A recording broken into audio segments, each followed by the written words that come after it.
Hello guys, welcome to my channel. ये video के अंदर हम इंडियन एंड इंटरनेशनल इकोनॉमी के बारे में डिस्कस करेंगे या उसके बारे में विचार करेंगे जो हमको कल के मार्केट के लिए और पूरे जून महीने के लिए सपोर्ट करेंगे।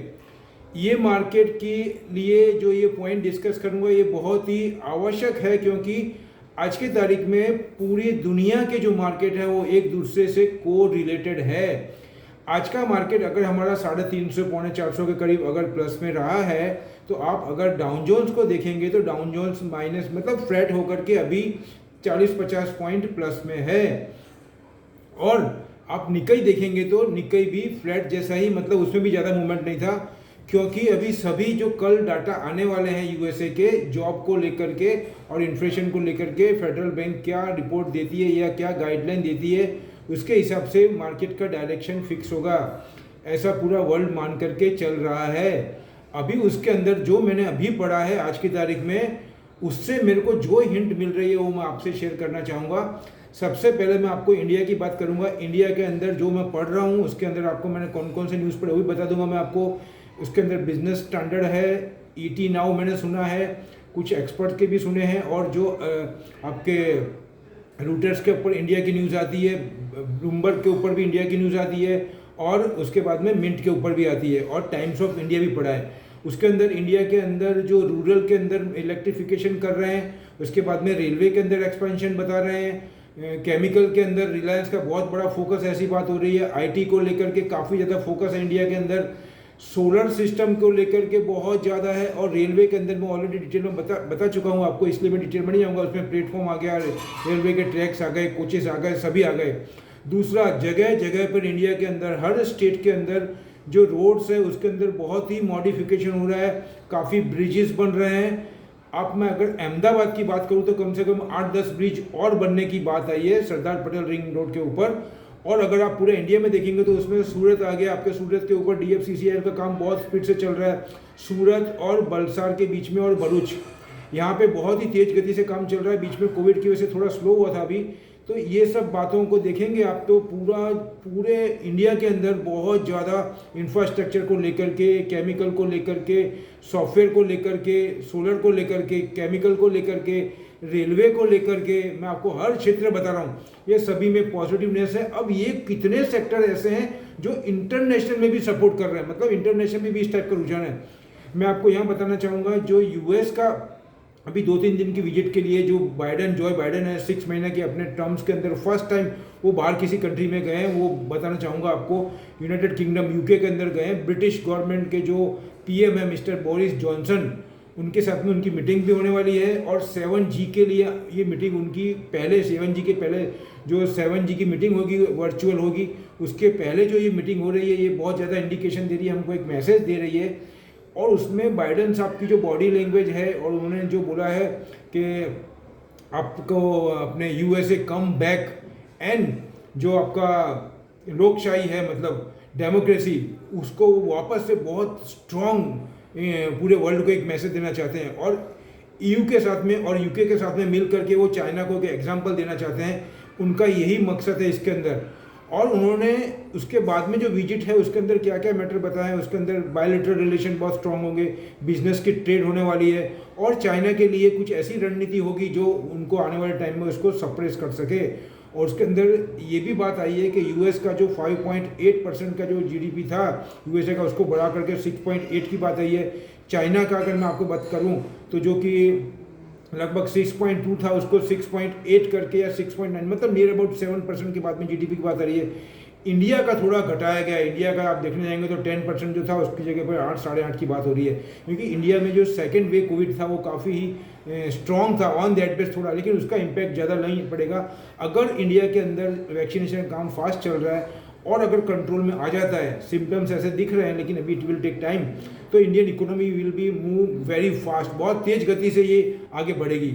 उन सबको देखते हुए मैं आपको बताना चाहूँगा ये सेक्टर के अंदर। और कार्बन इमिशन को लेकर के जो 14th प्लान है चाइना का, जो कि 2021 से लेकर के 25 तक का, उसके अंदर वो बार बार कार्बन इमिशन को लेकर के बोल रहे हैं। हाँ, लेकिन वहाँ पे एक डिसीजन ये हुआ है कि उनके जो कॉमर्स के जो चीफ है उनका जो डेडलाइन दिया है वो मैं डिस्कस करना चाहूँगा।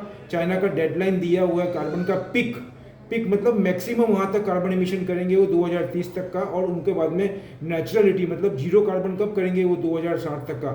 तो ये उनका टारगेट था। उसके बीच में ऐसे भी आर्टिकल आए थे लगभग 1 महीने पहले कि वो इससे पहले पूरा कर देंगे, लेकिन आज की मीटिंग के बाद में ऐसा लग रहा है, आज सुबह मीटिंग हुई थी वहाँ पे चाइना में, उसमें जो कॉमर्स के उनके मिनिस्टर है और कॉमर्स को पूरा जो लेकर के पूरा हैंडल कर रहे हैं, उन्होंने ये बात बताई है कि दे आर नॉट एग्री, वो इससे सहमत नहीं है। वो 2030 तक का जो टारगेट दिया उसके पहले मतलब 2030 तक वो सबसे ज़्यादा फोकस करेंगे ग्रोथ के ऊपर, उनका यही बात है। और उन्होंने उसी बात को रखा है, उसको मद्देनजर मशीनरी हो गया आपको, और उनकी जो इकोनॉमी है उसको वापस से रिवाइव करके बहुत स्ट्रांगली पुशबैक करेंगे, इंफ्रास्ट्रक्चर आ गया। लेकिन ध्यान इतना रखेंगे कि जो भी मूवमेंट करेंगे उसमें कार्बन एमिशन और ग्रीन हाउस गैसेस कम से कम जनरेट हो, ये बात का ध्यान रखा जाएगा। तो ये मद्देनजर रखते हुए हमको काफ़ी कुछ मैसेज मिल रहा है इसमें। ऊपर से जापान का आप देखेंगे तो जापान की इकोनॉमी भी रिवाइव हुई है, जापान के अंदर भी रोड इंफ्रास्ट्रक्चर, रेलवे की मैंने बात करी है, यूरोप के अंदर रेलवे में तो 100 बिलियन के ऊपर का बात, ये काम चल रहा है, अभी भी चल रहेगा, आगे भी काफ़ी 1-2 साल और चलेगा। 100 बिलियन इससे ह्यूज अमाउंट जो जापान इन्वेस्टमेंट कर रहा है। आप सोचिए इतना डेवलपमेंट है उसके बाद में भी। उसके बाद में ईयू के जो बोरिस जॉनसन, उन्होंने एक हिंट ऐसी दी है, और उनके बाद में और फ्रांस के जो मैक्रोन हैं उन्होंने ये सब हिंट दी है कि आने वाले टाइम में वो चाइना का बायकॉट करेंगे ट्रेड डील के अंदर, क्योंकि जिस हिसाब से उनका ये अपने जो वायरस को लेकर के पूरे वर्ल्ड में अभी जो रिसर्च चल रहा है उसके बारे में जो रुझान आया है, उसको देखते हुए इसका उनका इमेज काफ़ी ख़राब हो गया है। तो अगर आप देखने जाएंगे तो पूरा यूरोप, यूके और फ्रांस अगर डाइवर्ट होता है दूसरी जगह, तो उसमें इंडिया को बहुत ज़्यादा बेनिफिट मिलने वाला। और भी कंट्री है लेकिन सबसे ज़्यादा बेनिफिट इसमें इंडिया को मिलेगा। तो उसके मद्देनज़र, और दूसरा उन लोगों का भी फोकस रेलवे पे है, फिर आपके पावर ट्रांसमिशन के ऊपर है, रोड इंफ्रास्ट्रक्चर के ऊपर है, और ब्रिजेस जो भी है उनकी उस सबको अपग्रेड करने की बात कर रहे हैं। तो वो सब वहाँ पे भी कर रहे हैं, इंडिया भी कर रही है। तो आने वाले टाइम में काफ़ी डील होगी, ये मैं बता रहा हूँ आपको, काफ़ी डील होगी। इसके अंदर मैंने आपको जो स्किप लिखा है, ये सीमेंस हो गया आपके, ये बहुत ही इंपॉर्टेंट रहेंगे। उसके बाद में सॉफ्टवेयर की कंपनी है, एग्रीकल्चर की कंपनी है, सोलर को लेकर के, कार्बन एमिशन को लेकर के, और केमिकल को लेकर के। तो इसको मद्देनजर सीमेंट भी आपके आ जाएगा, फार्मा भी आ जाएगा, मतलब ओवरऑल मार्केट हमारा बहुत बुलिश हो जाएगा। लेकिन हमको फिर भी ध्यान रखना है, एक नेगेटिव पॉइंट मुझे यहाँ पे ये नज़र आ रहा है, क्योंकि जिस हिसाब से बात चल रही है पिछले 1 महीने से, मैं इस पॉइंट को रखना बहुत ज़रूरी समझता हूँ, क्योंकि आपके ध्यान में रहे।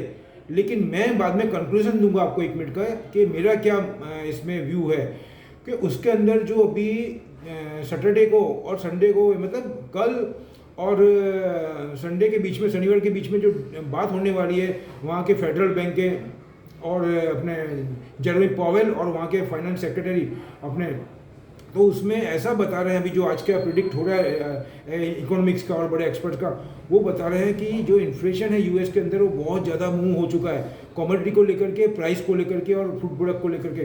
तो इस बार ऐसा शायद फेडरल बैंक डिसीजन ले कि जो वो अपने एसेट्स बाय कर रहे हैं उसको कर्व करे, मतलब एसेट्स बाय एलोकेशन है उसको कम करेंगे, तो इसमें लिक्विडिटी का प्रॉब्लम आ सकता है और उसका इम्पैक्ट पूरे वर्ल्ड के इक्विटी पे पड़ सकता है, यूएस की इक्विटी पे पड़ेगा।